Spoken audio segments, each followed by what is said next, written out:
जगन्नाथ जी की कथा भक्ति, करुणा और प्रेम से भरी हुई है। ये कहानी हमें सिखाती है कि भगवान अपने भक्तों के लिए हमेशा उपस्थित रहते हैं। बहुत समय पहले कृष्ण अपने भक्तों के बीच अलग अलग रूपों में प्रकट होते थे। उनके एक विशेष रूप को ही जगन्नाथ कहा जाता है, जिसका अर्थ है जगत के नाथ, यानी पूरे संसार के स्वामी। उड़ीसा के पुरी धाम में उनका भव्य मंदिर स्थित है, जहां लाखों भक्त हर साल दर्शन के लिए आते हैं। कहानी की शुरुआत राजा इंद्रद्युम्न से होती है, जो भगवान विष्णु के परम भक्त थे। एक दिन उन्हें स्वप्न में आदेश मिला कि वे भगवान के एक विशेष रूप की स्थापना करें। राजा ने तुरंत मंदिर बनाने का निश्चय किया और एक दिव्य मूर्ति बनाने के लिए श्रेष्ठ कारीगर की खोज शुरू की। तभी एक रहस्यमय वृद्ध कारीगर उनके पास आया। उसने कहा कि वो भगवान की मूर्ति बना सकता है, लेकिन एक शर्त थी।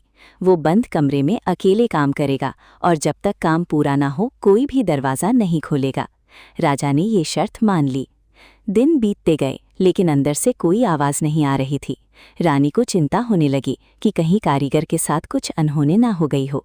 अंततः उन्होंने राजा को दरवाज़ा खोलने के लिए मना लिया। जैसे ही दरवाज़ा खोला गया, वो कारीगर गायब हो गया।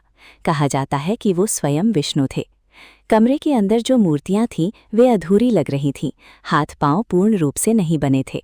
राजा बहुत दुखी हुए, लेकिन तभी आकाशवाणी हुई कि यही भगवान का दिव्य रूप है और इन्हीं मूर्तियों की पूजा की जानी चाहिए। तब से जगन्नाथ, बलभद्र और सुभद्रा की पूजा उसी रूप में होती है। ये हमें सिखाता है कि भगवान का स्वरूप हमारी सोच से परे है, वो जैसे भी हों पूर्ण है। हर साल पुरी में भव्य रथ यात्रा का आयोजन होता है, जहां भगवान जगन्नाथ अपने भाई बहन के साथ रथ पर सवार होकर नगर भ्रमण करते हैं।